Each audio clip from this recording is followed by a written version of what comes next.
She got in the wrong car. On New Year's Eve, Billionaire locked the doors and said you're not leaving. On a night filled with fireworks and celebration, a terrified woman running from her abusive past jumps into what she thinks is her rideshare. But the doors lock, and the man behind the wheel calmly tells her, "You're not leaving." At first, she thinks she's made the worst mistake of her life, until armed men suddenly surround the street, and the car speeds away just in time. He didn't trap her. He saved her. Now she's hidden inside a high-security penthouse with a powerful billionaire who claims he's been protecting her for years. As danger closes in, she learns she's the only witness to a crime tied to a ruthless family. And her past may hold a secret that could destroy his entire empire. But as trust turns into something deeper, one question remains. Was getting into the wrong car an accident, or fate? And how far will they go to survive the truth? I'd love to know. Where are you watching from? Type it down below, and while you're here, subscribe so you'll always catch the next story. The night sky over Chicago exploded with bursts of color as the New Year's celebrations began. But Naomi Carter couldn't enjoy their beauty. Her heart pounded against her chest as she pushed through the festive crowds, her breath coming in sharp gasps.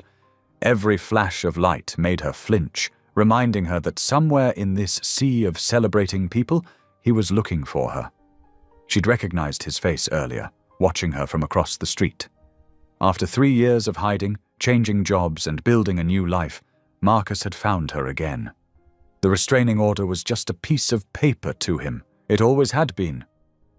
Naomi's fingers trembled as she pulled out her phone, desperately trying to call for help. The screen flickered once, then went black. No, please," she whispered, pressing the power button repeatedly. But her dead phone remained silent, as useless as that restraining order. The sound of fireworks grew louder, mixing with the shouts and laughter of partygoers. Naomi's cotton sweater clung to her skin, damp with sweat despite the winter chill. She scanned the street frantically, relief washing over her when she spotted a sleek black sedan idling at the curb. It had to be her rideshare. She'd requested one just before her phone died. Without hesitation, she yanked open the back door and slid inside. The car's interior was warm and smelled of leather, but something felt off. There was no friendly greeting, no confirmation of her name or destination. Instead, she heard the distinctive click of the doors locking. "You're not leaving?" came a calm, measured voice from the front seat. Naomi's chest tightened as she looked up to meet the driver's eyes in the rearview mirror. They were steady and unblinking, set in an older man's face that showed no emotion at all. This wasn't her rideshare driver. The familiar feeling of being trapped crashed over her like an icy wave. Her hands began to shake as memories flooded back. Marcus blocking doorways, Marcus taking her keys, Marcus telling her when she could leave and where she could go. 3 years of therapy hadn't erased the terror of those moments. "Please," she managed to say, her voice barely a whisper. "Please let me out." The driver didn't respond. Outside, another round of fireworks painted the sky in red and gold, their booms echoing off the buildings. The celebrations seemed distant now, as if she'd stepped into another world entirely, one where joy and freedom were just illusions. Naomi's fingers found the door handle, wrapping around it with desperate strength. Just as she began to pull, angry shouts erupted outside the car. Multiple voices were yelling, their words muffled by the sealed windows and the continuing explosions overhead. Her heart seemed to stop in her chest. Was it Marcus out there? Had he found her after all? Or were these new threats, unknown dangers waiting in the night? The handle beneath her fingers felt like her only chance at escape, but she couldn't make herself move, frozen between the terror inside the car and whatever awaited her outside. Through the tinted windows, shadows moved across the street, their forms distorted by the intermittent flashes of fireworks above. The shouts grew louder, closer, and Naomi's breath caught in her throat as she realized she had mere seconds to decide. Stay trapped in this stranger's car or face whatever chaos waited beyond those locked doors. The driver remained perfectly still, watching her in the mirror with those unnervingly calm eyes. The contrast between his composure and the chaos outside made everything feel surreal, like a nightmare she couldn't wake up from. But this was real. All too real. The leather seat beneath her was soft and expensive, nothing like the worn fabric of a typical rideshare vehicle. How had she not noticed that when she got in? Fear had made her careless, and now she was paying the price. Again. More fireworks burst overhead, their light filtering through the car's windows in strange patterns. Each boom made Naomi jump, her nerves stretched to their breaking point. The shouting outside grew more intense, and she could see more shadows gathering around the car. Her fingers tightened on the door handle as sweat dripped down her back. In that moment, all she could think about was her mother, who had always told her to trust her instincts. Those instincts were screaming now, telling her that she was in danger both inside and outside this car. But at least outside, she had a chance to run. The driver shifted slightly in his seat, and Naomi's focus snapped back to him. He hadn't moved to stop her yet, hadn't threatened her, but his very stillness was a threat in itself. The power to keep her trapped lay in his hands, just as it had once lain in Marcus's.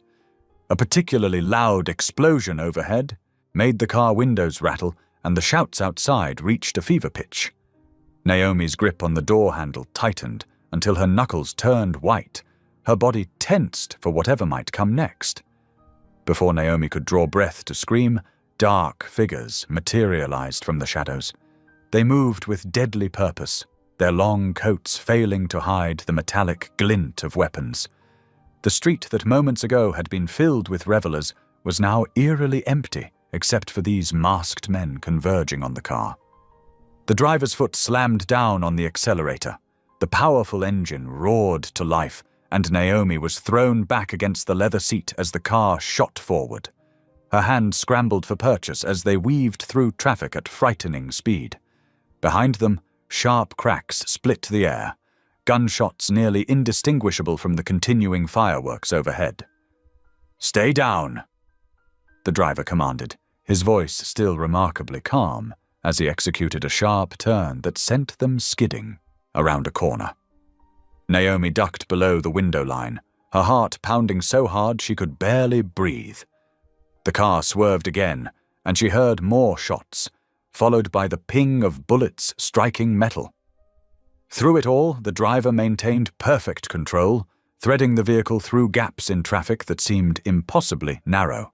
His hands moved smoothly on the wheel, each motion precise and calculated. After several more turns and what felt like an eternity, the sounds of pursuit faded, replaced by the normal bustle of Chicago's New Year's celebrations. "I believe we're clear now," the driver said, checking his mirrors one final time. "You can sit up, Ms. Carter. You're safe." Naomi slowly raised herself from the floorboard, her limbs shaking. "How do you know my name?" she managed to ask, her voice rough with fear. The man's eyes met hers in the rearview mirror again, but this time she noticed something different in them. Concern, perhaps even kindness. "My name is Elias Whitmore," he said, "and I've been trying to keep you alive for the past 3 months." Naomi's mind reeled at his words. "What? Why? What's happening?" "Those men weren't there for me," Elias explained, navigating through the city with smooth efficiency. "They were waiting for you. You unknowingly walked into an assassination setup when you turned down that street." The world seemed to tilt on its axis. "An assassination? That's impossible. I'm nobody. I work at a community center. I teach art to kids." "You're far from nobody, Ms. Carter. You've become very important to some very dangerous people, though you don't know why yet." Elias's voice remained steady, almost gentle. "When you got into my car, you weren't being trapped. You were being rescued." Naomi's thoughts spun wildly. She had been running from Marcus, convinced he'd found her again. But now this stranger was telling her there were far worse threats lurking in the shadows. "How long have you been watching me?" "Since September," Elias replied. "When certain individuals began taking an unusual interest in your daily routine, I've had a security team monitoring your movements, ensuring your safety. Tonight, however, they made their move sooner than we anticipated." The car descended a ramp, leaving the chaos of the streets behind. Ahead, a private garage entrance opened smoothly, revealing a brightly lit underground parking area. As they passed through the gate, Naomi realized with startling clarity that her life had just changed irrevocably. The normal world of lesson plans and grocery shopping seemed to belong to another lifetime now. The car came to a stop in a reserved space near a private elevator. Elias turned in his seat to face her fully for the first time. His face was lined with experience, but his eyes held a steadfast resolve that somehow made Naomi feel more grounded. "I know you have no reason to trust me," he said quietly. "But I give you my word. Everything I've done tonight was to protect you. And I will continue to do so until we uncover why these people want you silenced."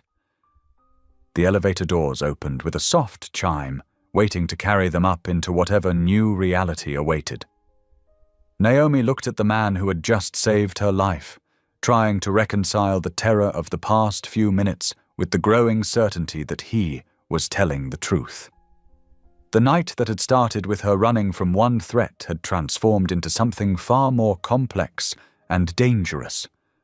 High above them, muffled by layers of concrete and steel, the fireworks continued to paint the sky, marking the beginning of a new year.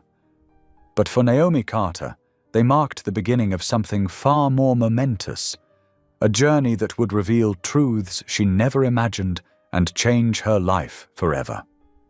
The sleek black sedan glided into an underground garage, passing through multiple security checkpoints before coming to a stop in a reserved space. The harsh fluorescent lights cast sharp shadows across the polished concrete floor, making everything feel slightly surreal to Naomi. Her heart was still racing from their escape, her hands clasped tightly in her lap. Elias stepped out first, his movements precise and controlled as he opened her door. "We need to move quickly," he said, his voice low but firm. "This elevator goes directly to my penthouse. You'll be safe there." Naomi hesitated for just a moment before following him. The garage felt like a fortress, all reinforced walls and security cameras tracking their every move. Their footsteps echoed in the vast space as they approached a private elevator with a biometric scanner. "I know you have questions," Elias said as he pressed his palm to the scanner. The doors opened with a soft chime. "But involving the police right now would only make things worse.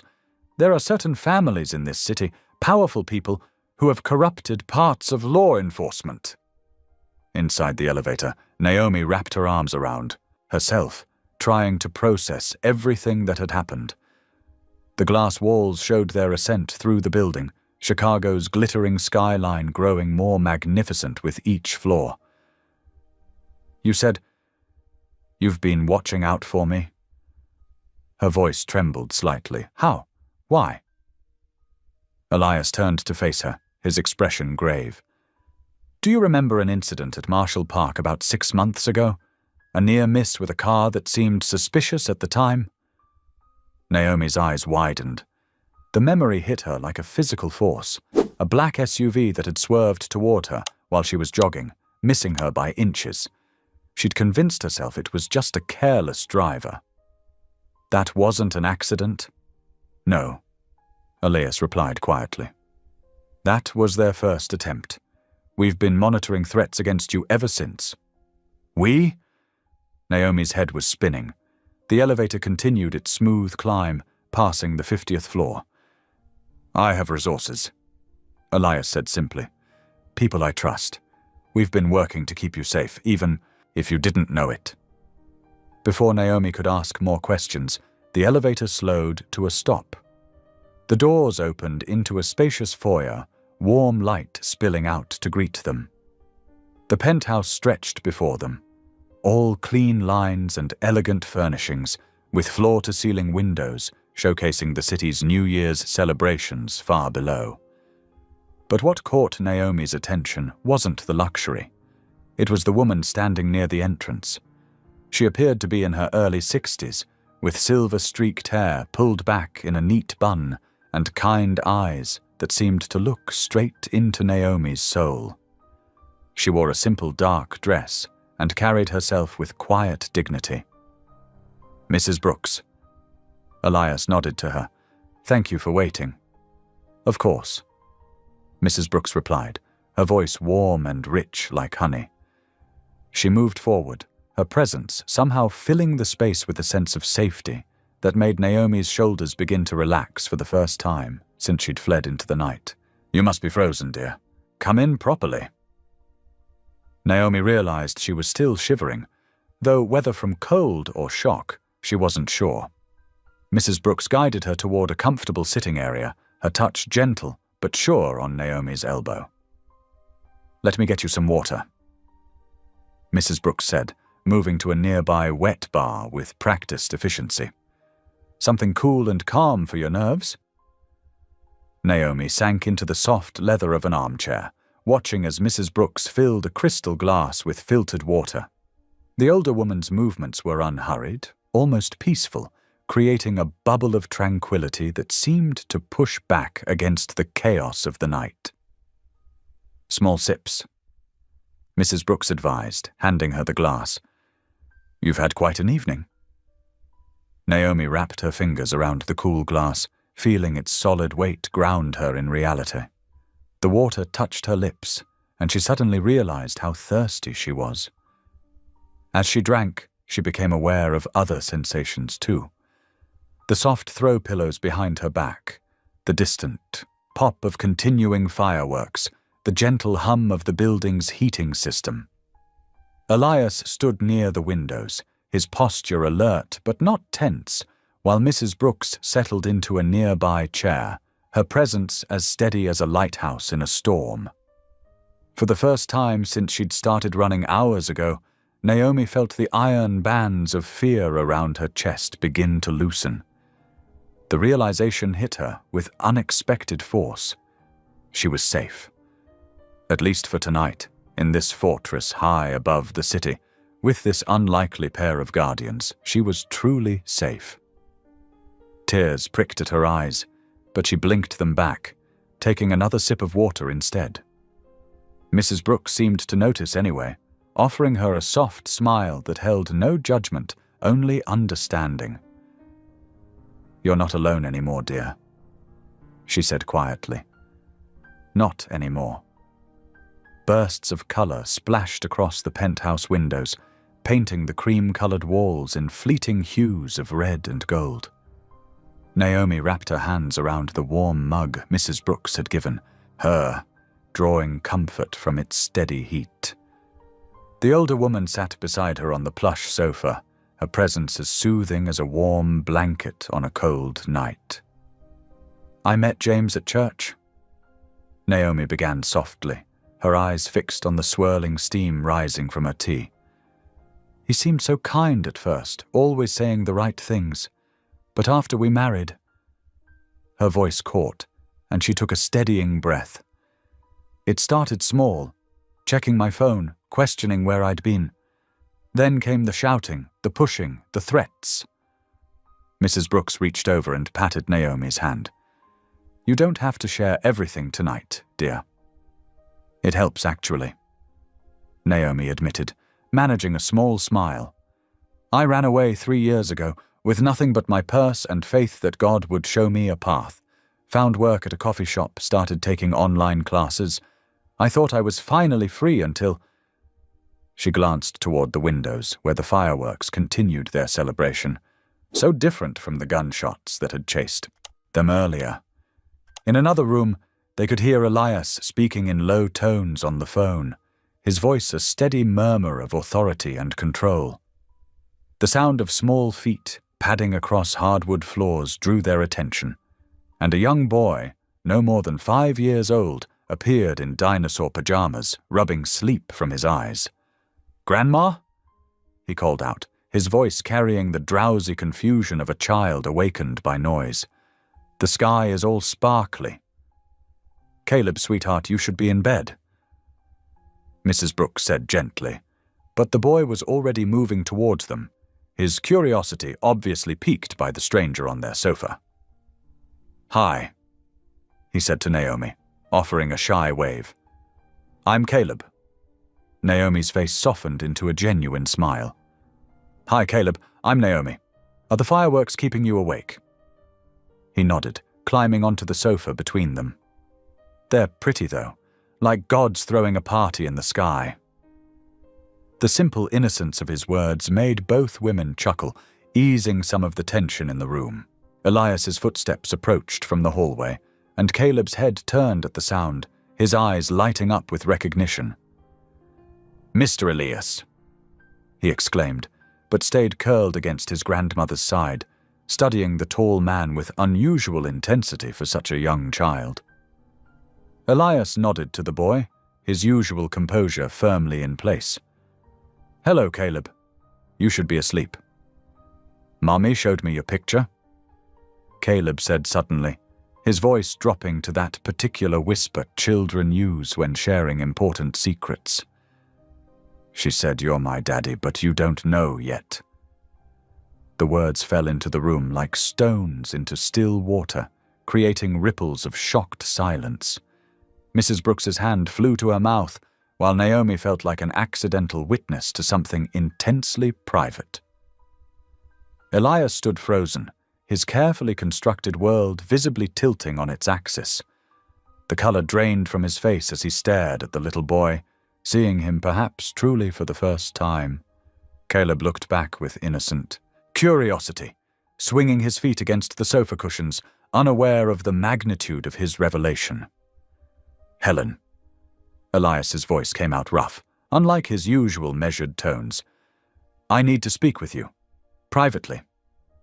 Mrs. Brooks rose slowly, her own face a mix of emotions, surprise, worry, and something that looked almost like relief. "Of course," she managed, turning to Naomi. "Would you mind watching Caleb for a moment, dear?" Naomi nodded, still processing the scene unfolding before her. "Of course. We'll be fine."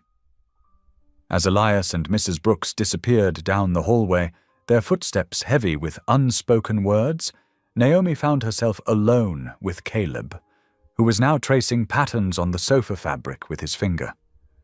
"Want to count the fireworks with me?" she offered, grateful for the simple presence of a child in this moment, laden with adult complexities.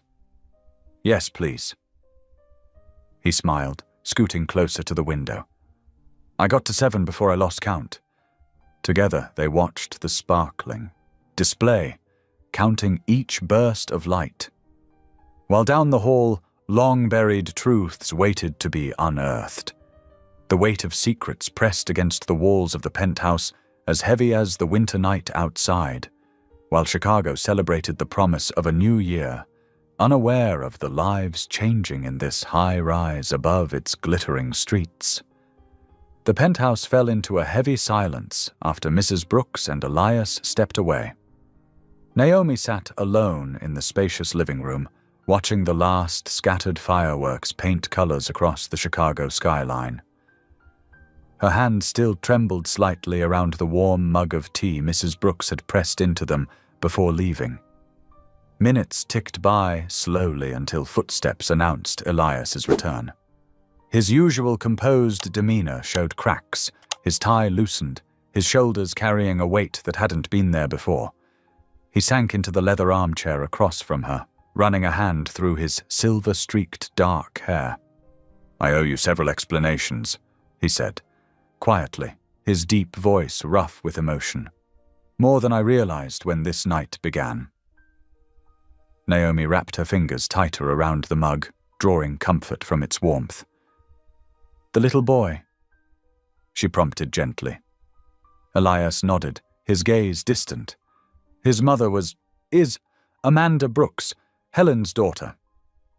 He paused, collecting his thoughts. "We met 6 years ago at a charity event. She was different from anyone I'd known, genuine, kind, unimpressed by wealth or status. We fell in love." The pain in his voice made Naomi's heart ache. "What happened?" "My family happened." Bitterness crept into his tone. "I was going to propose, but suddenly Amanda disappeared. Her number disconnected, her apartment emptied. Helen was transferred to another household. I searched, but—" He shook his head. "I've only recently discovered how thoroughly my father's people orchestrated it all. They saw her as beneath our family's station." Naomi watched understanding dawn across his features. "You never knew about your son?" "No." The word came out barely above a whisper. "Though now, looking at him, I should have known. He has my mother's eyes." A comfortable silence settled between them as Elias processed this revelation. Outside, the city's celebration was winding down, leaving only distant echoes of music and laughter. "There's more you need to know," Elias finally continued, "about why I was there tonight, why I've been watching over you." He met her eyes directly. "I knew your mother, Naomi." The words hit her like a physical blow. "What?" "She worked as a private nurse for my father 15 years ago, during his first bout with cancer." His voice softened with respect. "Grace Carter was an extraordinary woman. She saved my life." Naomi leaned forward, hunger for information about her mother overwhelming everything else. "How?" "I was investigating some irregularities in the family business, things that didn't add up. One night I found documents I wasn't supposed to see. Someone caught me." His jaw tightened. "I was meant to have an accident on the stairs. Your mother happened to be working late. She found me, got me medical help, kept quiet about what really happened." Tears welled in Naomi's eyes as she pictured her mother, always so caring, so principled, helping this man who now sat before her. "That sounds like her." "I never got to thank her properly." Regret colored his words. "When she died 6 months later, I knew it wasn't the accident everyone claimed, so I started watching out for you, making sure you were protected. It was the least I could do." Dawn was beginning to paint the sky in pale pinks and golds when Elias finally revealed the heart of the matter. "Your mother didn't just save my life that night, Naomi. She preserved evidence of what I'd found. Proof of decades of criminal activity, money laundering, fraud.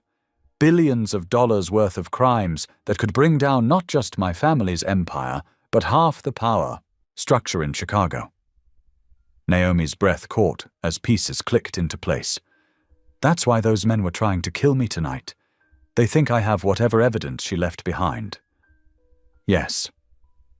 Elias's expression was grave. "And they won't stop looking. The only reason you've survived this long is that they weren't certain you were a threat. But something changed. They're moving more aggressively now." Rising from his chair, Elias walked to the window, his silhouette stark against the brightening sky. "I can protect you, but you'll have to stay here, hidden, at least until we can figure out where your mother stored the evidence and how to use it safely." Naomi sat very still, processing everything she'd learned. Her mother's mysterious death, the years of hiding from her ex, the constant feeling of being watched. It all led here, to this moment, this choice. Looking up at Elias, she saw not just her protector, but a man fighting his own battles against the very power structure that had shaped him. A man who'd lost love and found an unexpected son in one night. A man trying to right long-buried wrongs. This isn't just about surviving anymore, is it? She asked quietly. No, Elias agreed, turning back to face her. This is about truth. Justice. The very things your mother died trying to protect. The weight of the moment settled around them as the first real rays of sunlight spilled into the room. Naomi thought of her mother's favorite saying, "Truth is light. It always finds a way to shine." Perhaps this was what she'd meant all along. The first rays of morning sunlight filtered through floor-to-ceiling windows, casting a warm glow across the guest room where Naomi lay beneath soft cotton sheets. For a moment, she blinked in confusion at the unfamiliar surroundings, the elegant cream walls, the plush carpet, the gentle hum of central heating. No sirens, no neighbors' arguments, no footsteps that made her heart race, just silence. Beautiful, peaceful silence. Naomi sat up slowly, running her fingers over the silky fabric of her borrowed nightgown. Mrs. Brooks had insisted on lending it to her the night before, along with basic toiletries and a genuine motherly hug that had nearly brought tears to her eyes. After years of looking over her shoulder, of sleeping with one ear alert for danger, the sensation of true safety felt almost foreign. A gentle knock at the door made her start despite herself. "Good morning, dear," Mrs. Brooks's warm voice called out. "Breakfast will be ready in 20 minutes if you'd like to join us. I've left some fresh clothes outside your door." "Thank you," Naomi replied, her voice still rough with sleep. "I'll be there soon." The bathroom attached to her room was bigger than her entire studio apartment. As she showered and dressed in the simple but expensive-looking outfit Mrs. Brooks had provided, dark slacks and a soft blue sweater, Naomi tried to process everything that had happened in the last 12 hours. The attempted assassination, Elias's revelation about her mother, the little boy who had turned Elias's world upside down with just a few innocent words. When she made her way to the kitchen, the smell of coffee and fresh bread made her stomach rumble. Mrs. Brooks was at the stove, humming as she flipped pancakes, while her grandson Caleb sat at the counter, swinging his legs as he carefully arranged blueberries into smiley faces on his breakfast. "Good morning." Elias's deep voice came from behind her, making her jump slightly. He was already dressed in a crisp white shirt and dark pants, though his usual tie was absent. "I hope you managed to get some rest." "I did, thank you," Naomi said softly, taking the seat Mrs. Brooks gestured to. "It's been a while since I felt safe enough to really sleep." Something flickered in Elias's eyes. Concern, perhaps, or guilt. He sat down across from her as Mrs. Brooks served them both plates of pancakes. "We need to discuss security. Protocols?" he said, his tone gentle but firm. "The situation is more complicated than I initially thought." Naomi's fork paused halfway to her mouth. "What do you mean?" "I received confirmation early this morning about the men who tried to kill you." Elias's jaw tightened. "They work for my family's private security network, which means this goes higher than just local corruption."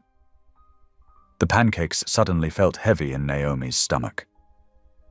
"Your own family tried to—" She couldn't finish the sentence. "Money makes people do terrible things," Mrs. Brooks said quietly, placing a comforting hand on Naomi's shoulder. "But God's protection often arrives disguised as inconvenience. Remember that." Caleb looked up from his breakfast, his young face serious. "Are the bad men coming here?" "No, buddy," Elias assured him quickly. "This is the safest place in the city. Which brings me to those protocols." He turned back to Naomi. "For now you need to stay inside the penthouse. The security system is state-of-the-art, and the elevator only operates with specific clearance. The windows are bulletproof, and there are panic rooms if needed." Naomi set her fork down, guilt washing over her. "I can't ask you to risk everything for me. Your family—" My family lost the right to my loyalty long ago. Elias interrupted firmly. They've been manipulating and controlling things from the shadows for years. What they did to Caleb's mother, what they're trying to do to you, it stops now. I've seen too many good people hurt by powerful men who think money puts them above God's law. Mrs. Brooks added, her usual gentle tone carrying steel beneath it. Sometimes standing up for what's right means accepting help when it's offered. Naomi looked down at her plate, fighting back tears. But why? Why risk everything for me? Because your mother saved my life once, Elias said softly.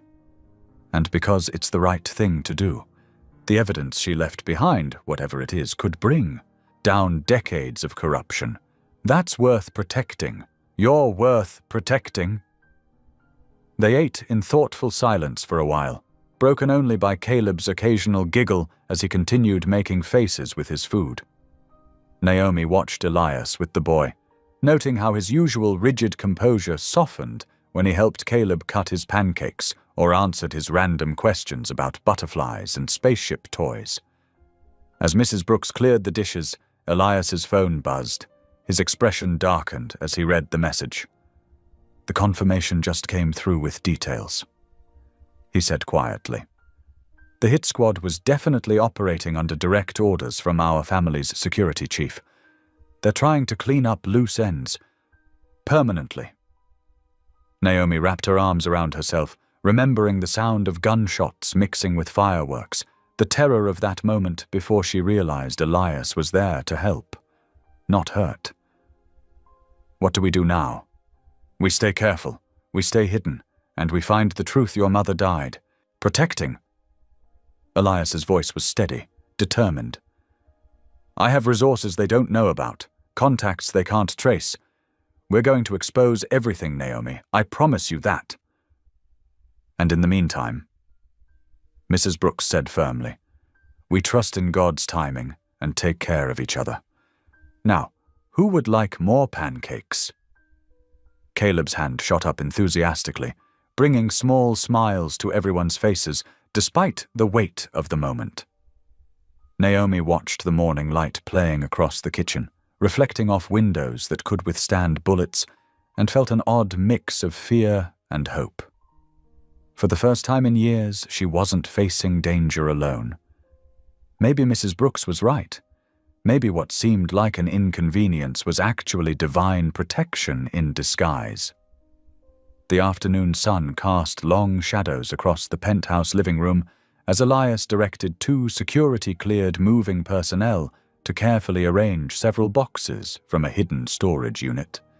Naomi watched from the doorway, arms crossed, as her life's belongings, what little she'd managed to save, appeared one by one. I hope you don't mind, Elias said softly, dismissing the movers with a nod.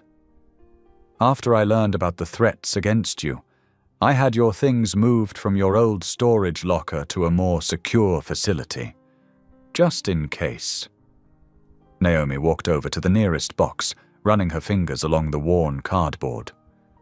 You really have been watching out for me all this time, haven't you? Your mother protected me once. I owed her, and you, the same care. Elias's voice carried a weight of responsibility that seemed to press down on his shoulders. Together, they began sorting through the boxes. Most contained practical items, clothes, a few books, some cherished photos.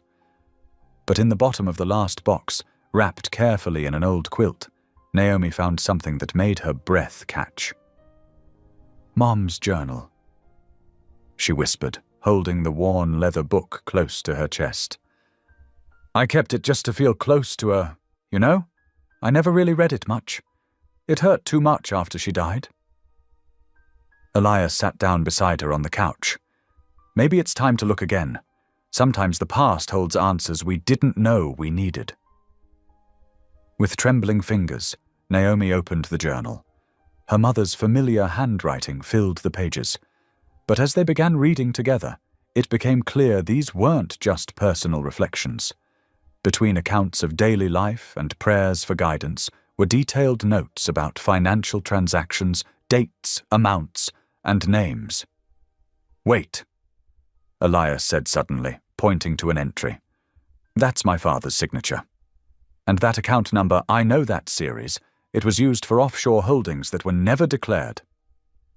Naomi's eyes widened as she turned page after page. "Mom worked as a nurse for your father, but these notes, she was documenting everything she saw. Bribes to judges, payoffs to silence victims, millions of dollars moved through shell companies. Your mother wasn't just a nurse," Elias said quietly. "She was gathering evidence, building a case." They read further, the afternoon light fading as they uncovered more details. Money laundering schemes, falsified medical records, suspicious deaths labeled as natural causes. With each revelation, Naomi felt her heart beating faster. "Elias," she said, her voice barely above a whisper, "look at this entry. 3 days before my mother died." She pointed to a shaking line of text. "Cannot keep quiet anymore. The things they've done, God forgive me for my silence, meeting with lawyers tomorrow." But she never made it to that meeting, Elias said, his face growing pale. The official report said it was a heart attack. "She was healthy." Naomi's voice cracked. "She jogged every morning, ate better than anyone I knew. I never questioned it because I was so broken by grief. But now we know why they want you dead." Elias finished grimly. "They must have discovered she left evidence behind. They've been searching for these records for years." Naomi closed the journal, her hands shaking. "Your family. They killed my mother. And now they're trying to kill me too." Elias stood up abruptly, pacing the room. His usual composed demeanor cracked as he ran his hands through his hair. "Everything I own," he said, his voice rough with emotion. "Every dollar in my accounts, every building with my name on it, it's all built on blood money, on corruption and murder." "Elias, you didn't know—" "I suspected," he cut in. "Deep down, I knew something wasn't right. But I looked the other way because it was easier, because I told myself I was different from my father." He turned to face her, his eyes filled with determination. "No more. I don't care what it costs me. We're going to expose everything, every crime, every cover-up, every cent of dirty money." "They'll destroy you," Naomi said softly. "Your whole world? Let them try." Elias walked back to where she sat and knelt down, taking her hands in his. "I choose truth over wealth, Naomi, no matter the cost. Your mother died trying to bring justice to light. I won't let that sacrifice be in vain." The journal lay between them on the coffee table, its pages holding secrets that could tear down an empire. Outside, the city lights began to twinkle on as dusk settled over Chicago. But inside the penthouse, something far brighter was dawning. The light of truth, long hidden, finally breaking free. As the sun began to set over Chicago's skyline, casting long shadows across the penthouse's living room, Naomi moved to stand by the floor-to-ceiling windows. The journal's revelations weighed heavily on her heart, but somehow the fading light brought a strange sense of calm. Elias joined her, offering a cup of tea. "Mrs. Brooks always says tea helps steady the nerves," he said softly. "Thank you." Naomi wrapped her hands around the warm mug. "You know, during the worst times with Marcus, my ex, I would stand at windows just like this. Sometimes it was the only thing that kept me going, watching the world continue on, knowing God must have a bigger plan." Elias leaned against the window frame, his reflection ghosted in the glass. "How did you hold on to faith through all of that?" "Prayer," Naomi said simply. "When Marcus would rage, when I felt most alone, I would pray. Not just formal prayers, but conversations with God. Sometimes they were angry conversations, sometimes just desperate pleas. But prayer, it became my shelter, my hiding place when there was nowhere else to hide. I haven't prayed in decades, Elias admitted, his voice rough with emotion. Not since I was a child. It felt hypocritical, I suppose, building this empire while ignoring where the foundation came from. The city lights began twinkling on one by one, like stars being born in the gathering dusk. Naomi turned to study his face. Money became your shelter, didn't it? My shield, he corrected.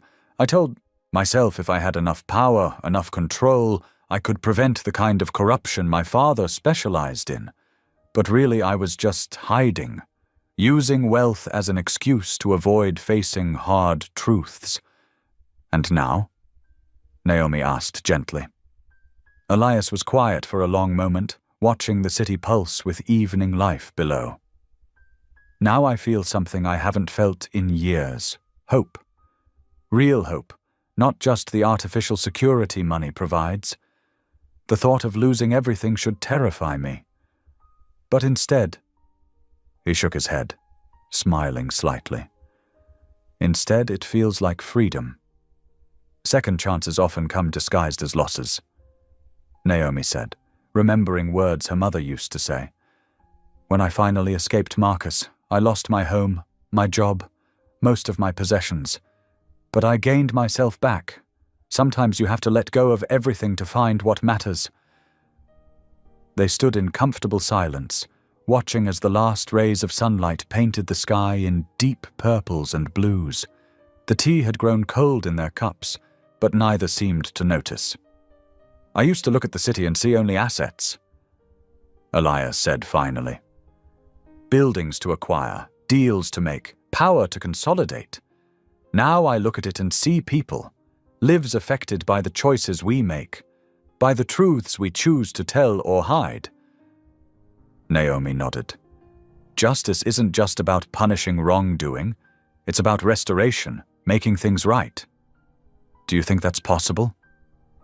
Elias asked quietly. After everything my family has done? I think that's why we're both here, Naomi replied. Why God brought our paths together. Your wealth, my mother's evidence. Maybe this is how justice finally comes to light. The peaceful moment wrapped around them like a warm blanket, the city lights below twinkling with possibility rather than threat. For the first time since discovering the truth about her mother's death, Naomi felt steady, grounded in purpose rather than fear. Elias turned to her, his expression earnest. Whatever happens next, I want you to— No! A sharp electronic chime cut through the quiet. Elias pulled his phone from his pocket, and Naomi watched as his face went pale. What is it? She asked, her heart beginning to race. The secure server, he said, his voice tight. Someone's accessed our private files. They know what we've found. The peaceful moment shattered like glass, and the city lights suddenly seemed less like stars and more like watching eyes, marking their every move.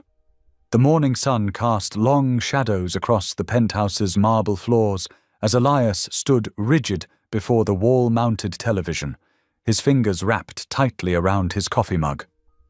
Breaking news banners flashed across the screen, accompanied by unflattering photos of him leaving various business meetings. Whitmore Air accused of massive financial fraud, the news anchor announced, her voice crisp and professional. Sources close to the family suggest systematic misconduct spanning several years, Naomi watched from the kitchen counter, her heart sinking as she witnessed Elias's carefully constructed world being dismantled piece by piece. Mrs. Brooks quietly placed a comforting hand on her shoulder. They're twisting everything, Elias said, his voice low but steady. Taking fragments of truth about the family's corruption and pinning it all on me. He set down his untouched coffee with careful precision. The television screen shifted to show a familiar face that made Naomi's blood run cold. Marcus, her ex-boyfriend, appeared polished and sympathetic in a pressed suit, Nothing like the monster who had terrorized her for years. "I'm deeply concerned about Naomi's involvement in this situation," Marcus said, his practiced concern making Naomi's stomach turn. "She's always been unstable, prone to conspiracy theories. I tried to help her for years, but—" Elias switched off the TV before Marcus could finish. "I'm so sorry, Naomi. They're using him to destroy your credibility." Naomi wrapped her arms around herself, trying to stop the trembling that had started in her hands. "He looked so normal. No one would ever guess what he did to me." Her voice cracked slightly on the last words. Mrs. Brooks moved closer, her presence steady and reassuring. "The Lord knows the truth, dear, and truth has a way of coming to light." Elias's phone buzzed repeatedly with incoming messages. He checked it briefly, his expression growing more concerned. "The document your mother mentioned in her journal, the one about the offshore accounts. We need it now. It's our best chance at proving the family's involvement."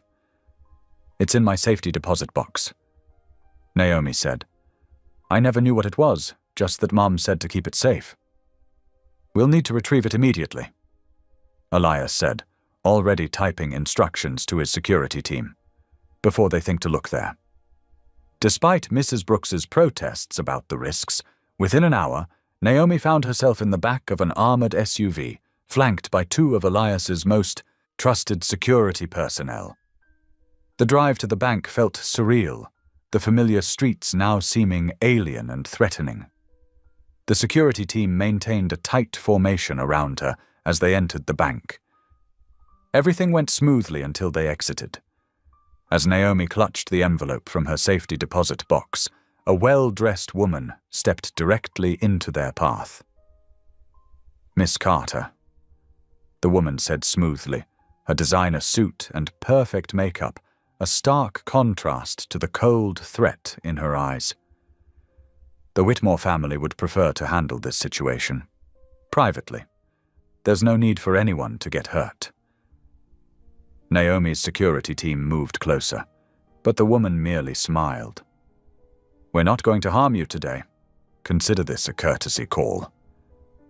She gestured subtly, and Naomi noticed several men in suits positioned around the street. "Walk away now, destroy the evidence, and this all goes away. Stay, and we'll be forced to take more decisive action." The threat hung in the air like poison gas. The woman's smile never wavered as she stepped aside, allowing them to pass. The ride back to the penthouse passed in a blur of anxiety and guilt. When the elevator doors finally opened, Naomi found Elias waiting, concern etched across his features. "They were waiting for us," Naomi said, her voice hollow. "They knew exactly where I'd be." She handed him the envelope with trembling hands. "Your family, they're going to destroy you because of me, because you tried to help me." "No," Elias said firmly, taking her shoulders in his hands. "They're trying to destroy me because I finally chose to stand up to them, because I'm doing what's right instead of what's profitable." But Naomi could only see how her presence had upended his life, how her mother's evidence had become the match that would burn down everything he'd built. "I'm just a weapon they're using against you now," she whispered, tears threatening to fall. "Maybe I should—" "Don't," Elias cut her off, his voice gentle but firm. "Don't let them make you doubt yourself. Your mother died trying to expose the truth. We owe it to her, and to ourselves, to finish what she started." Mrs. Brooks appeared with a cup of tea, pressing it into Naomi's hands. "Sometimes the hardest path is the right one, dear, and you don't have to walk it alone." Naomi accepted the tea, but the warmth of the cup couldn't chase away the chill of knowing she had become the very thing she'd spent years running from, a source of danger to someone she cared about. The morning's chaos had made one thing devastatingly clear: the truth would come at a price, and both she and Elias would have to decide if they were ready to pay it. The city lights flickered like distant stars through the penthouse windows as evening settled over Chicago. Naomi stood at the glass, her reflection a ghost against the darkening sky. The day's events played over and over in her mind. The threat at the bank, the smear campaign, her ex-boyfriend's face-on, the news. Each memory felt like another brick in the wall she was building around her heart. She waited until after dinner, when the quiet of night wrapped around the penthouse like a thick blanket. Mrs. Brooks had taken Caleb to bed, leaving Naomi and Elias alone in the living room. Her packed bag sat hidden in her room, ready. "I have to leave," Naomi said softly, not turning to face him. "Tonight." Elias looked up from his laptop, where he'd been reviewing legal documents. "No." The word was gentle but firm. "You don't understand." Naomi's voice trembled. "Everything I touch falls apart. Everyone who tries to help me gets hurt." She wrapped her arms around herself, trying to hold in the pain. "Your whole life is crumbling because of me. My life is changing because I finally chose truth over lies." Elias countered, standing up. "This isn't about you destroying anything. This is about standing up to corruption that's existed for decades." Naomi shook her head, tears threatening to spill. "They threatened me today, but the threat wasn't really for me, it was for you. I'm just the weapon they're using to hurt you." She finally turned to face him. "I can't be responsible for that." "Running won't solve anything," Elias said, moving closer. "It's what they want. If we separate now, they win. Everything your mother died trying to expose stays buried." "At least you'll be safe," Naomi whispered. "Safe?" A hint of frustration crept into his voice. "Safe is what allowed all this to happen in the first place. Safe is what I chose every time I looked the other way, every time I suspected something was wrong but did nothing." He ran a hand through his hair. "I'm done being safe. I want to be right." The soft sound of footsteps made them both turn. Mrs. Brooks stood in the doorway, her kind face serious in the dim light. "I couldn't help overhearing," she said, moving into the room. "And I think you both need to remember something important." She sat down, patting the couch beside her. Naomi hesitated, then joined her, while Elias took the chair across from them. "Sometimes," Mrs. Brooks began, her voice gentle but firm, "God asks us to stand still in our fear rather than run from it. Remember Moses at the Red Sea? The people wanted to run back to Egypt, back to slavery, because at least that was familiar. But God said, 'Stand still and see the salvation of the Lord.'" Naomi wiped away a tear. "But what if standing still gets someone killed? What if running means the truth dies instead?" Mrs. Brooks countered softly. "Sometimes obedience looks like staying when everything in us wants to flee." Despite Mrs. Brooks's words, Naomi felt herself pulling away emotionally, building walls to protect herself from the pain of what she knew she had to do. She nodded and smiled at appropriate moments, but her mind was already mapping out escape routes, planning how to disappear again. Later that night, Naomi sat on her bed, staring at a packed bag in the corner. The moon cast long shadows across the floor, and somewhere in the distance, sirens wailed. She slipped to her knees beside the bed, clasping her hands. "Lord," she whispered, "I don't know what to do anymore. I thought I was finally safe, but now—" Her voice caught. "Now I'm just bringing danger to everyone else. Please show me the right path." In his study down the hall, Elias sat at his desk, legal documents spread before him like a paper battlefield. He'd spent hours building defenses against his family's attacks, preparing for the war he knew was coming. But the weight of it all pressed down on him like a physical thing. He pushed back from the desk and closed his eyes. "God," he prayed quietly, "I thought I knew what redemption looked like. I thought protecting Naomi would somehow make up for years of looking the other way. But now—" He paused, struggling with the words. Now I don't know if we're strong enough for this fight, if I'm strong enough. The night stretched on, silent and heavy with uncertainty. In separate rooms, both Naomi and Elias wrestled with their fears, their prayers echoing each other without knowing it. Hope, which had seemed so bright just days ago, now flickered like a candle in a storm, threatening to go out completely. Mrs. Brooks's words about standing still in fear competed with Naomi's ingrained instinct to run, while Elias's determination to fight warred with his growing awareness of just how powerful his enemies were. The truth they sought to expose seemed to be slipping through their fingers, and neither knew if their faith would be enough to hold on to it. Sunlight streamed through the floor-to-ceiling windows of the penthouse, casting long shadows across the plush carpet. Naomi sat cross-legged on the guest room bed, her mother's worn journal open in her lap. She'd been up since dawn, unable to sleep, turning pages she'd read 100 times before but never truly understood until now. Her fingers traced the familiar handwriting, remembering how her mother would write in this very journal every evening after her nursing shifts. The pages carried the slight indentation of pressure from her mother's determined hand, as if each word had been pressed into the paper with purpose. "Lord, guide my steps," Naomi whispered, her mother's favorite prayer slipping from her lips naturally. She turned another page, and something caught her eye that she'd overlooked before.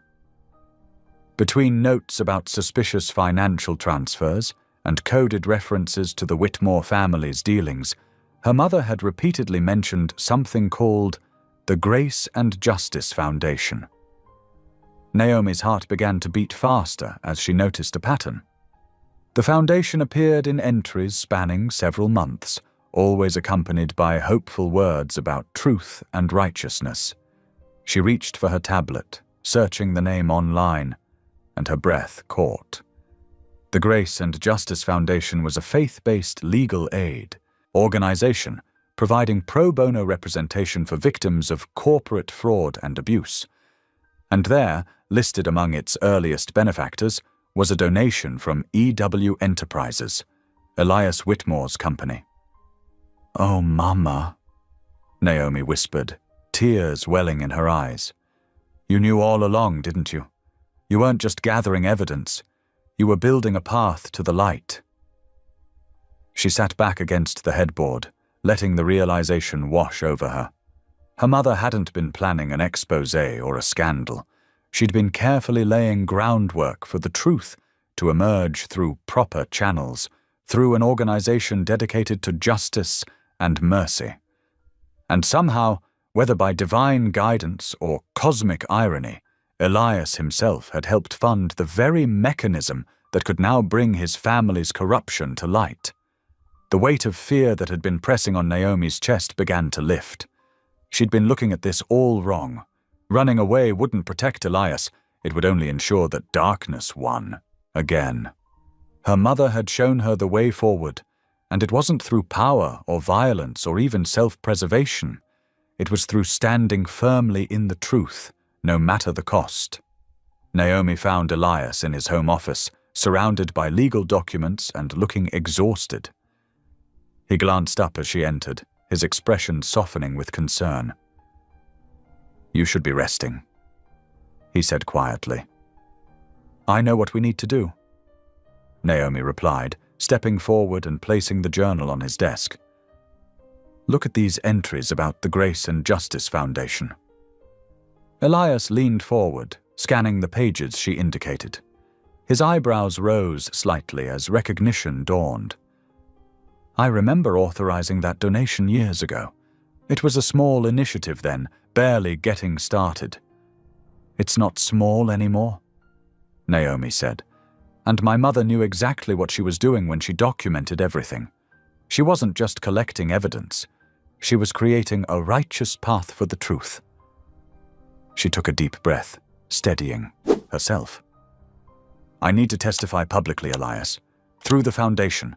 Not in the shadows, not through leaked documents or anonymous sources.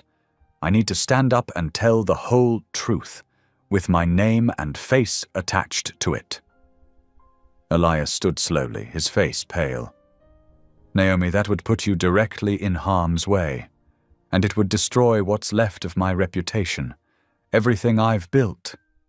Everything built on lies needs to fall. She said gently, "You know that. You've known it since the moment you chose to protect me instead of your family's secrets." He moved around the desk, running a hand through his hair. "The Foundation's lawyers are good, but they're going up against some of the most powerful people in the country. My family will try to discredit you, destroy you." "They already are," Naomi reminded him. "But they can't destroy the truth, not if we refuse to hide it anymore." Silence filled the room as Elias absorbed her words. Outside, the city hummed with morning traffic, life continuing as normal while their world teetered on the edge of transformation. Finally, Elias turned to face her fully. The weariness in his eyes had been replaced by something else, a quiet certainty that matched what Naomi felt in her heart. "You're right," he said simply. "We can't keep playing their game, trying to outmaneuver them in the shadows. That's their territory." He picked up her mother's journal, holding it with reverence. "Your mother knew the way.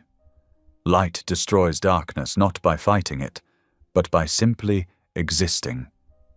Naomi felt tears prick her eyes again, but this time they were tears of relief. "So you'll stand with me?" "Every step of the way," he answered without hesitation. "Whatever comes next, reputation, wealth, status, none of it matters compared to doing what's right." The morning sun had climbed higher now, flooding the office with golden light. Naomi looked at Elias and saw no trace of fear or regret in his face. For the first time since this all began, they both felt true peace, not because they knew they would win, but because they knew they were choosing right over easy, truth over safety, light over darkness. The path ahead would be difficult, possibly dangerous, but they would walk it together, guided by the wisdom of a nurse who had dared to document truth, and the grace of a God who made paths where none seemed possible. Elias reached for his phone. "I'll contact the Foundation today. We'll do this properly, through the right channels?" Naomi nodded, feeling the rightness of the decision settle in her soul. Whatever came next, they would face it standing in the light. The morning light streamed through the penthouse windows as Naomi sat before a camera, her hands steady despite her racing heart. The legal team from the Faith and Justice Foundation had arrived promptly after her call, setting up recording equipment with practiced efficiency. Elias stood quietly to the side, his presence an anchor of strength. "Please state your name for the record," the lead attorney said gently. "Naomi Carter." Her voice came out clear and strong, surprising even herself. The weight of her mother's journal rested in her lap, its worn pages containing the truth that would change everything. "Take your time, Ms. Carter. Start from the beginning." For the next 2 hours, Naomi spoke with careful precision, detailing everything she had discovered in her mother's writings. She described the pattern of suspicious financial transactions, the coded references to offshore accounts, and the systematic abuse of power that had defined the Whitmore empire for decades. "My mother worked as a nurse for the Whitmore family," she explained, her fingers tracing the journal's spine. She documented everything she witnessed, protecting the evidence until it could be revealed safely. While Naomi testified, forensic accountants and document specialists worked in an adjacent room, meticulously authenticating every page of the journal. The entire process was thorough, leaving no room for doubt or legal challenge. "The handwriting analysis is conclusive," one expert announced, looking up from his equipment. "These entries match known samples of Sarah Carter's writing. The ink aging and paper composition also confirm the timeline." By early afternoon, federal agents who had been quietly vetted and cleared of any Whitmore connections arrived to take custody of the evidence. Elias had insisted on agents from outside Chicago working through trusted contacts at the Faith and Justice Foundation to ensure independence. "I need to make a statement too," Elias said quietly, stepping forward. The camera was still rolling as he moved to sit beside Naomi. "I was ignorant of many things, but that's no excuse," he began, his voice steady but humbled. "I inherited and benefited from corruption, and though I didn't create it, I failed to stop it. I'm stepping down from Whitmore Enterprises effective immediately." Naomi watched him speak, seeing the invisible weights lifting from his shoulders with each word of truth. This was what courage looked like, not the absence of fear, but choosing right despite it. The next few hours passed in a blur of activity. Legal documents were signed, evidence was secured, and carefully planned arrests began across the city. Years of protected corruption began crumbling under the weight of irrefutable proof. At 4:30 in the afternoon, Naomi's phone buzzed with a news alert. Her hands shook slightly as she read the headline, "Marcus Bennett arrested on multiple charges." A photo showed her ex-boyfriend being led away in handcuffs, his face twisted in fury as federal agents escorted him to a waiting vehicle. "He can't hurt you anymore," Mrs. Brooks said softly, appearing at Naomi's side with a cup of tea. "None of them can." Tears welled in Naomi's eyes, but they weren't tears of fear this time. "It's really over," she whispered. "Not over," Mrs. Brooks corrected gently. "Beginning. God's timing is always perfect, even when we don't understand the weight." As evening approached, Elias prepared for one final task. He straightened his tie and picked up his briefcase. Not to work, but to walk away. "I'll go with you," Naomi offered, but Elias shook his head with a small smile. "This part I need to do alone," he said, "but I'll be back." The elevator ride down his corporate tower felt different this time. Each floor that passed represented years of his life spent chasing the wrong things, measuring success in dollars rather than truth. But as he reached the lobby, his steps were lighter than they had ever been. Security guards nodded respectfully as he crossed the marble floor one last time. Outside, the January wind whipped around the building's base, but Elias barely felt the cold. He paused on the sidewalk, looking up at the glass and steel monument to power that had been his prison for so long. Reaching into his pocket, he pulled out his security, badge and corporate keys. The metal felt heavy in his palm, not with regret, but with the weight of change. He turned and handed them to the waiting security chief. "Thank you, sir," the man said quietly. "It's been an honor." Elias nodded once, then turned away from the tower. The sun was setting behind the Chicago skyline, painting the clouds in shades of gold and purple. Each step away from the building made him feel lighter, freer, more himself than he had ever been. His phone buzzed with messages from board members and business associates, but for the first time in his life, Elias felt no obligation to respond. The truth was out, justice was in motion, and he had finally chosen the right path, regardless of the cost. The corporate tower cast a long shadow across the street, but Elias walked out of it and into the remaining sunlight. His feet carried him toward home, not the cold penthouses and boardrooms of his past, but the warm space where truth and faith had finally broken through his carefully constructed walls. He thought of Naomi's courage, of Mrs. Brooks's wisdom, of his son's innocent truth-telling, and of all the ways God had been working to bring him to this moment. The weight of billions might be gone from his bank account soon, but Elias Whitmore had never felt richer.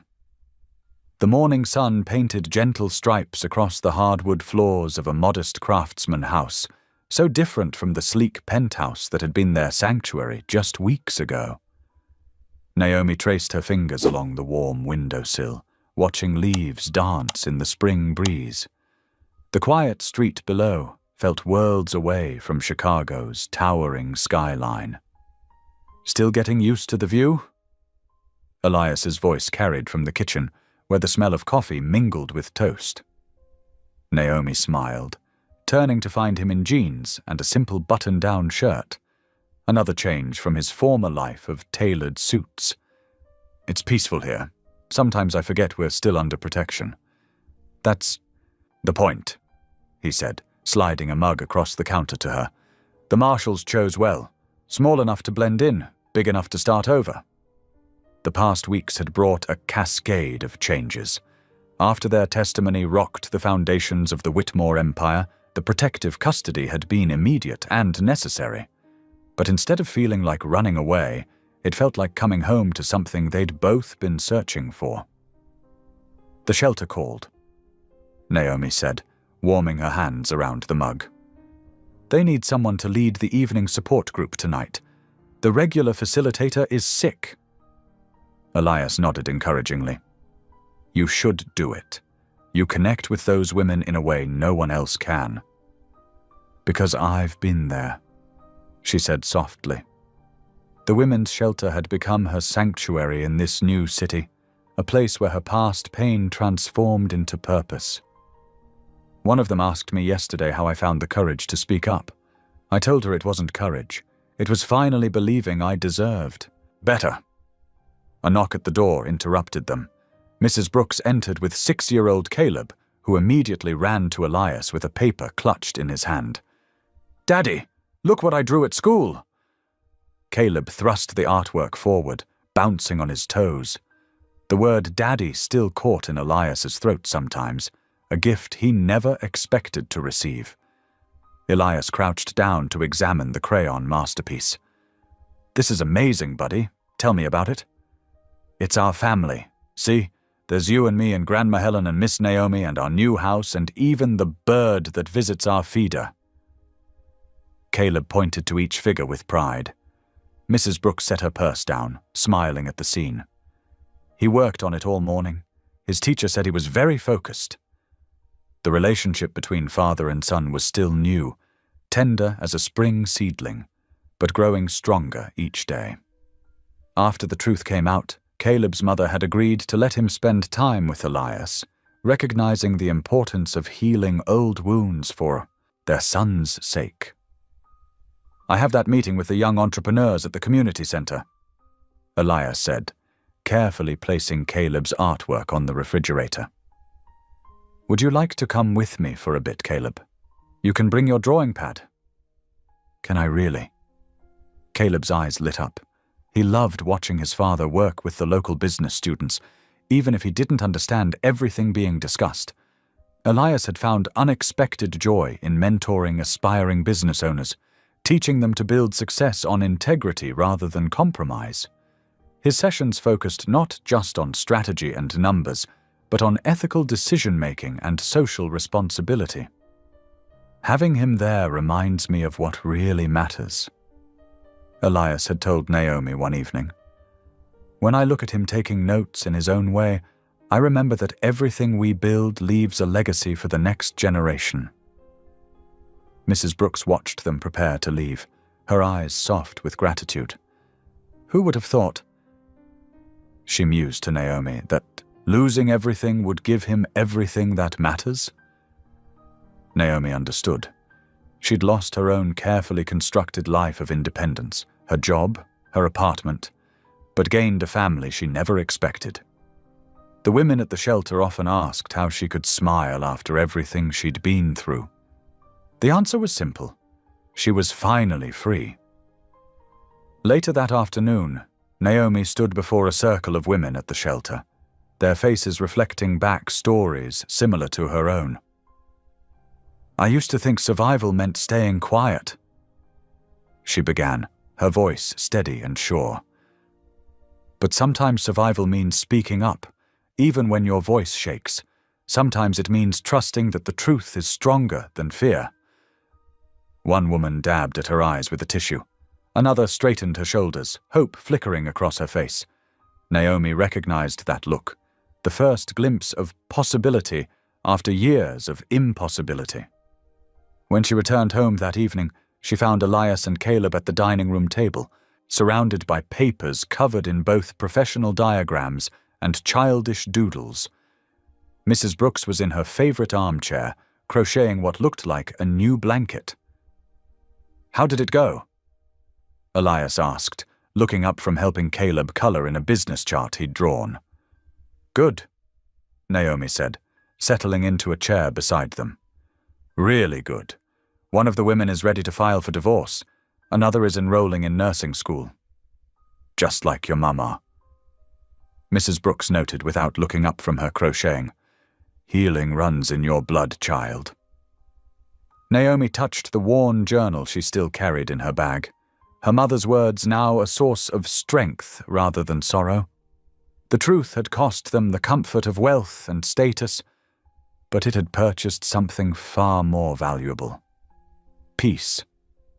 Elias reached over and squeezed her hand briefly, understanding in his eyes. They'd both lost the lives they'd built, but found the lives they were meant to live. His phone no longer rang with corporate emergencies, and her days no longer revolved around looking over her shoulder. Instead, they'd found purpose in helping others find their way to freedom. "Daddy!" Caleb piped up, adding a final crayon flourish to his paper. "Can we have pizza for dinner? The kind with the thick crust?" Elias laughed, the sound easy and unrestrained. "I think we can manage that. What do you say, everyone? Pizza and maybe a movie?" Mrs. Brooks set aside her crocheting with a smile. "I say it sounds just right." As they gathered around the kitchen island later, planning their evening, Naomi watched the simple domesticity of it all.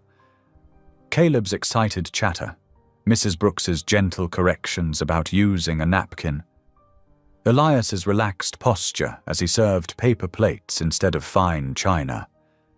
This was what healing looked like. Ordinary moments strung together like pearls, each one a small triumph over the past. The loss of status and wealth had cleared away the clutter, making room for something far more precious, a life built on truth, strengthened by faith, and rich with genuine connection. As the spring breeze carried the scent of blooming flowers through the open windows, Naomi realized that sometimes the greatest gifts come disguised as losses, and the deepest peace arrives after the storm.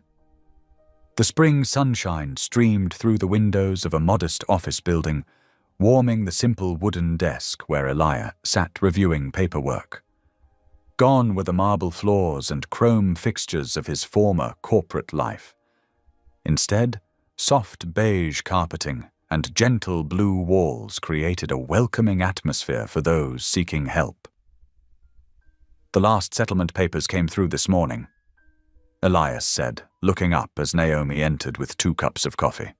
She placed one before him, the ceramic mug replacing his old crystal tumblers. "The Whitmore Financial Group is officially dissolved." Naomi settled into the chair across from him, her eyes reflecting a quiet strength that had grown stronger over these past months. "How do you feel about it?" "Lighter," he answered without hesitation. "Each restitution payment feels like setting something right that was wrong for far too long." Through the open door, they could hear Mrs. Brooks in the reception area, her warm voice greeting a young woman who had arrived for counseling. The familiar sound of her grandson's laughter echoed down the hallway. The little boy now spent 3 afternoons a week with Elias, building towers with blocks and slowly learning to call him Daddy. "The housing coordinator called earlier," Naomi shared, sipping her coffee. 2 more families moved into the transitional apartments yesterday. Both mothers have already enrolled in the job training program. Elias nodded, a gentle smile touching his face. It's amazing what people can accomplish when they're given safety and support instead of judgment. The foundation they had established, Hope's Haven, now occupied a renovated building in a quiet neighborhood. The lower floors housed counseling offices and legal aid services, while the upper levels contained temporary housing for those escaping abuse. It wasn't fancy, but it was secure, staffed by professionals who understood trauma and grounded in the faith that had sustained Naomi through her darkest days. "Did you see the thank you card from Maria?" Naomi asked, reaching for a colorful envelope on the desk. "She found a permanent apartment and started her new job last week." Elias read the heartfelt words, remembering the terrified woman who had arrived 3 months ago with nothing but a backpack and broken spirit. "This is what real wealth looks like," he said softly. "Not numbers in an account, but lives being restored."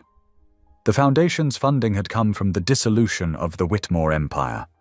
As federal investigations revealed the full scope of corruption, the family's assets were seized and redirected. Elias had voluntarily surrendered his personal fortune, keeping only enough to establish the foundation and maintain a modest living. The decision had shocked the business world, but brought him a peace that no amount of money ever had. Naomi reached across the desk and squeezed his hand. "Your father would never understand this choice." "No," Elias agreed, "but I'm not living for his approval anymore. Every day I see people choosing to be brave, to start over, to trust again. That's the legacy I want to build now." Through the window, they could see the Foundation's small garden where residents tended vegetables and flowers, a metaphor for the new growth possible after devastating storms. The sight reminded Naomi of her mother's journal, now safely preserved as evidence, but whose spirit lived on in every person they helped. "Sometimes I think about that New Year's Eve," Naomi mused. "How terrified I was, running through those streets. I never imagined that running into the wrong car would lead to all of this.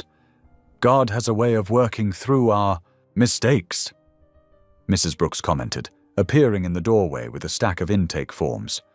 "Though I do wish you two would stop working through lunch. The volunteer training starts in an hour." They gathered their things, preparing to meet the newest group of survivors who had chosen to become mentors for others. The Foundation's peer support program was one of its most powerful features.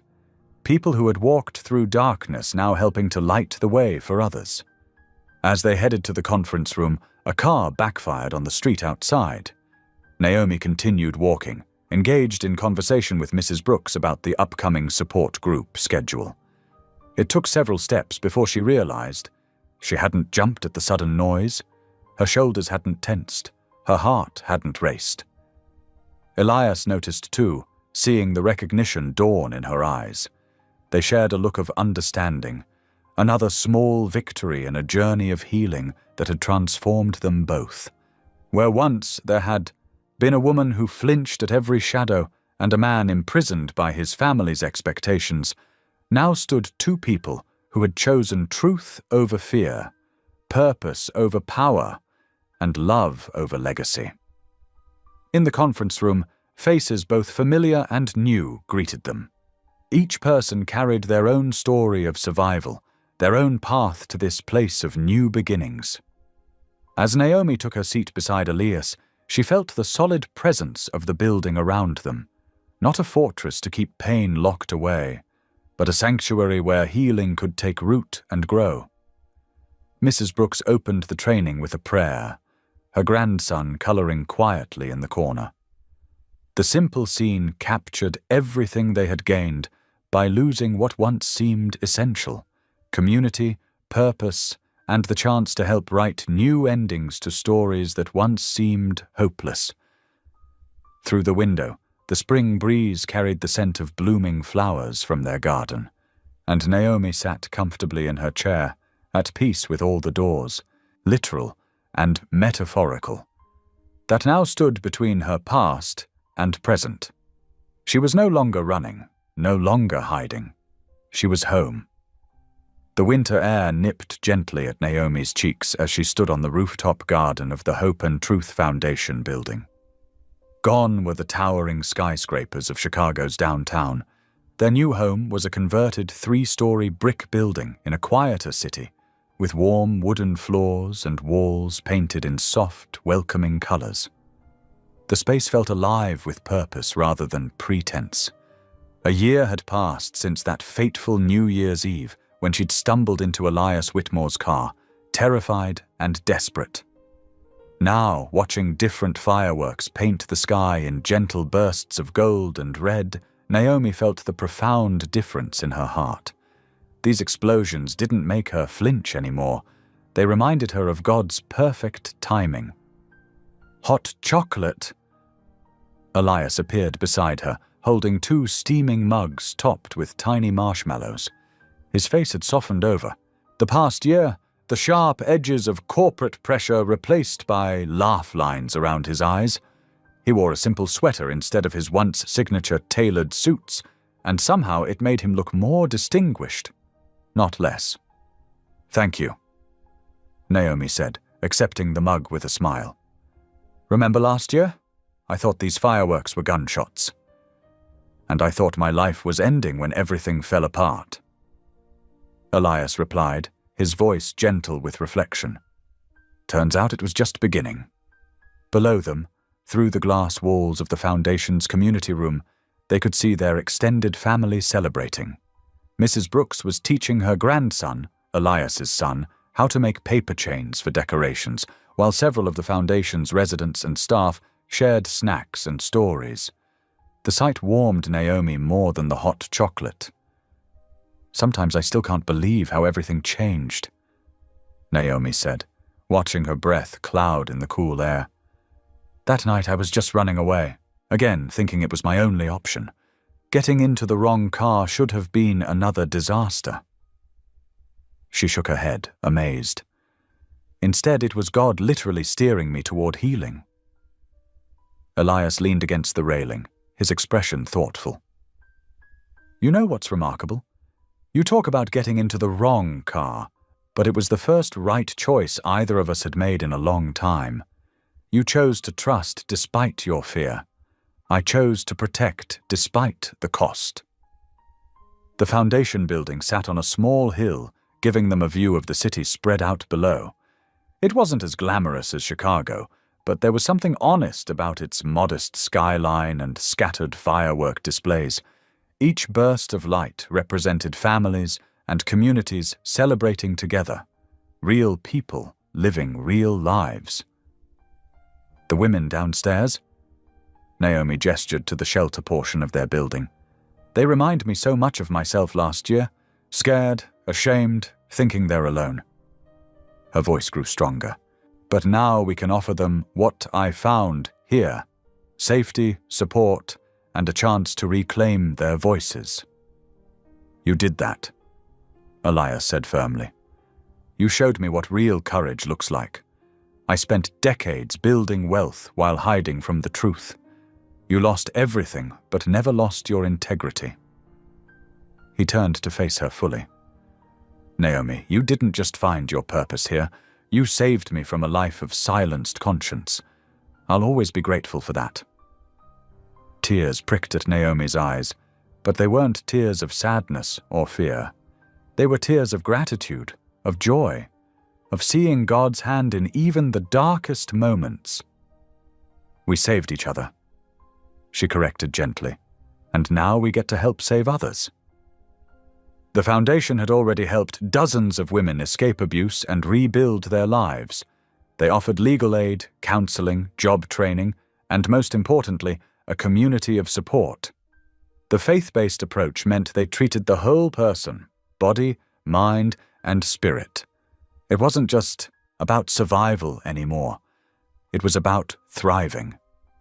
From below, they heard Mrs. Brooks calling everyone to gather for the countdown. Elias's son, now a regular part of their lives through shared custody, came bounding up the stairs to the roof. "Dad! Naomi! It's almost time!" His excitement was contagious, and Elias scooped him up with a laugh. The boy had been one of the greatest gifts of this new life.